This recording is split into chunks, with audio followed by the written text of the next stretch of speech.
বন্ধুরা, আজকে করব চিংড়ি মাছের ঝাল।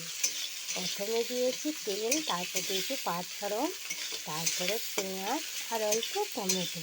চিংড়ি মাছে টমেটো না দিলে তো ভালোই লাগে না, টমেটো দিলে বেশ ভালো লাগে। আর তার সাথে দেবো এক পা নুন। একটু নুন দিলাম আর একটু হলুদ দেবো। দিয়ে বেশ ভালো করে নেড়ে নেব। তার সাথে দেবো একটু সরষে বাটা। যেহেতু ঝাল হবে, সরষে বাটা না দিলে তো ভালোই লাগবে না।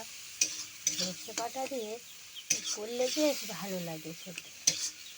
আর এই যে বন্ধুরা, দেখতে পাচ্ছ মাছ,